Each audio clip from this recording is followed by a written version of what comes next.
Hi, everybody. This is Sloan Vincent with Diary of a Mad Black Trans Woman, and the last couple of days very momentum, momentum, memorable.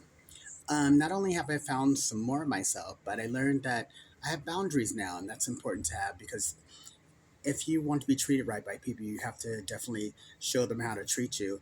And I've just been kind of going with the flow and just being sometimes a doormat or just not feeling like I want to be so aggressive towards people because um, in Minnesota, there's a passive aggressiveness. There's not like this meanness. They're not trying to be rude or anything. It's just that they're very like matter of fact the way they feel. But a lot of people, I'm generalizing, people will use the internet to hide who they really are, and when they have feelings towards you in a negative light. Where like in the old school, well, I'm going to be 57 this month. We would talk to you in your face if we had a problem with you. We would go to your house or go where you work or meet you out for coffee and go, you know what, I have this problem with you. So let's work it out. Or how are you going to solve that? What's going on? So when somebody doesn't face you and they have this problem with you, that can only mean two things. One, they're a coward, or two, they made up some story about you that they can't justify if they saw you in person. So, too, in previous times, months or years now, I was isolated because I would get in fights with my partner before. We would get in discussions, and then, I'm kind of like, I'm not gonna tell you who I am, but we would it would just upset me because I felt like we were family at that point. So when he would talk to me in a certain way or hang up on me, I thought that was kind of like crass out of the way. Even now, like our last conversation was, "I'll see you tomorrow. We're going to movies," and then like he hasn't returned my phone call in weeks. All I know is like innuendo, like YouTube videos and tarot readers and people who I didn't even know he had friends will say something about my boyfriend and why don't I miss him? Blah blah blah. I'm like, do you even know him? Of course they do. But that's not here or there. When people are so involved in somebody's relationship, or if some, let's say this, you're in a relationship with somebody, right? And it's not going that way. It's going kind of rocky, and you wonder why. So you decide to go and investigate on your own and see who they're seeing now or what they're doing now. And then you harass that person as if that's going to make your situation any better. That's what I've been going through with two different people. Apparently, he said two other relationships, hypothetically. And both these people have used me as a scapegoat, thinking that if they were mean to me, where his feelings were lying, then they would have a better relationship with him. Somebody like that is definitely a person who's personable, treats a person right for them to be fighting that much with somebody they don't even know. Now, this has lasted for me for months and months and months, so much that, like, now even in my new apartment, I'm leaving my apartment, come back, all my clothes are gone or on the floor, just gone through and stuff like that. So it's happening again. Um, but, I never say names, I never snitch on people because I feel like if you were a transgender person, you were doing that to me. I feel like that's breaking all of the rules that we were based on. We were based on a person who fought for the gay community to have their rights to be themselves and be out in public. They fought the police for gay men and women so they could go outside and not be publicized by police, put their names in the paper. They transgender people fought for that. We're always the face of it. I'm not saying me personally. So when transgender people come against each other, or there's jealousy between each other, it's kind of ridiculous because every time a trans person walks up that door, I'm applauding you because you know what it takes to change, like to create that.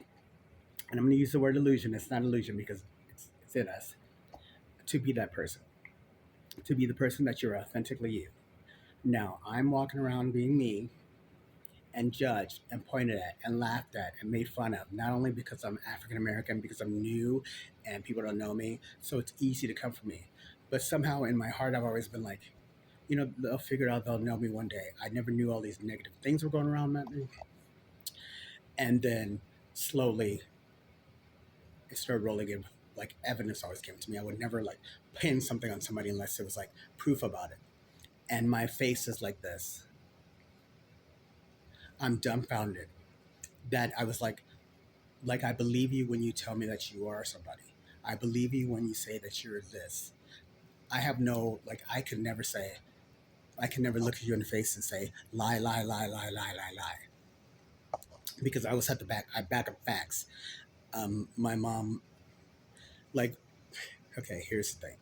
Growing up in a white neighborhood, you weren't allowed to lie because you always had to have, like, the white kids always had to cut cool clothes and da da da da da. I could never lie because if I lied, then they could use that against me and be like, that black person lied. They use the N word and be like that. So I always had to be genuine and real and be able to back up facts.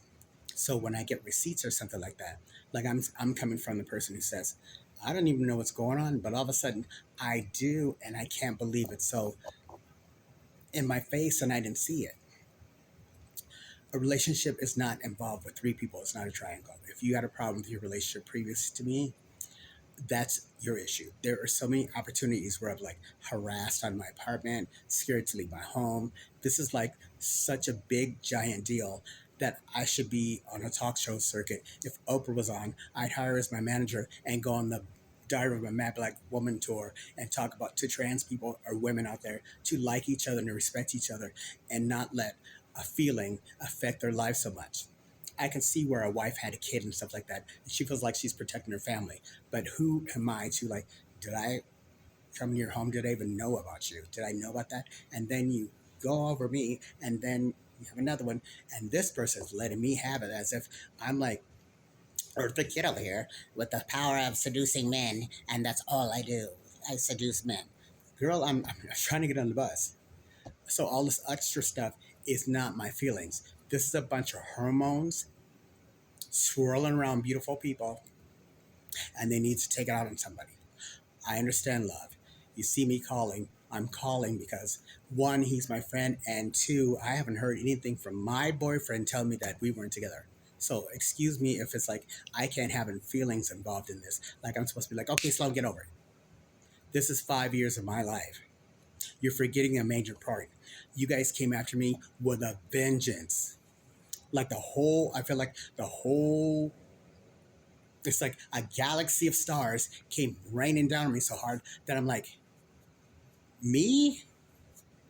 That's a lot of power to give. So I think that there should be like some kind of, like, if you're a wife, get to counseling. If your husband wants to have counseling, if you're a new girlfriend, please remember that if it happened to me, it can happen to you. I don't care how big and bad and bold and fierce you think you are, and the purses, whatever you're getting. Remember that if you don't get a 401k, that is not guaranteed, especially if you have another situation going on.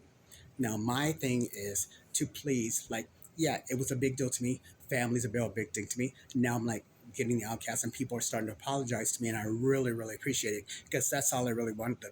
I knew it was done in the dark, but coming light, and I didn't know why people were upset with me. But that's a lot to put on one person who's new to town, who's like really trying to figure out femininity. I'm not trying to worry about other people's relationship.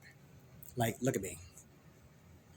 This is America's Next Top Model, not America's Next Top Husband stealing. Like, would I want somebody coming after my husband or boyfriend? No, but they did. So think about, just take a minute of your time and go like, damn, what did I do that poor Sloan? I called her everything in the book except for nice, trans, and N-word, and loser, and thief, and smelly, and gross, and robbed me, and took my money, and bank accounts, and cards, and like loans, and like all this stuff happened to me. But is anybody knocking my door and saying, or calling me and saying, you know what, Sloan, I apologize. This is like documented years and years. Now I move into a new apartment, and directly in my building is a nut. It's like, how did I move in this apartment? That's so convenient. So my caseworker is really looking into that. I appreciate everybody. I don't want to be involved in these stories. This is not an after school special. This is my life. And this month, I turned 57 years old. I'm done with this. I'm done with even thinking about it. As far as trans women are concerned, you're beautiful. Remember that. Okay?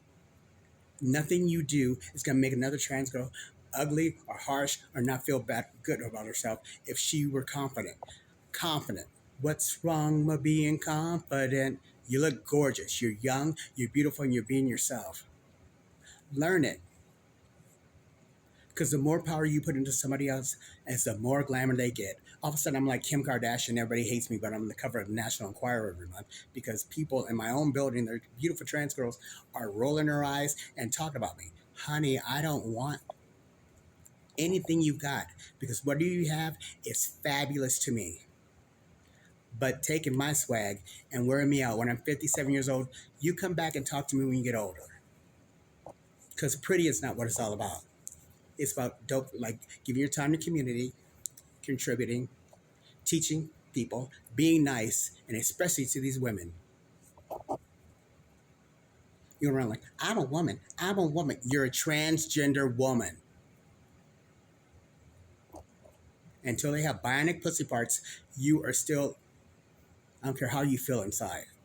That could be the best wig by RuPaul himself, rooted and best breasts like mine. You can have the porn star titties, and you can be a fabulous hairless beauty. But when your biology comes to it, those hormones are all produced by fake estrogen. Now, these women are supportive to you. Start respecting them. Just because you think you look better than them, you're not better. You're the same. Nobody's better than you, and you're not better than anybody else. This lesson is for you, for me. I cannot babysit anybody's feelings. I have not done anything legally. I have not, and it's like it would be so. But what would that do? Put down some girls that are courageous for being themselves. So the Oscar goes to me for really loving you guys, really loving my community, and these women too. Because when I found out, it hurt the mess out of me, and all I wanted was a phone call. Learn, because the next time somebody won't be so nice. Okay, I love you. I do. All of you, all you. Okay, have a good day.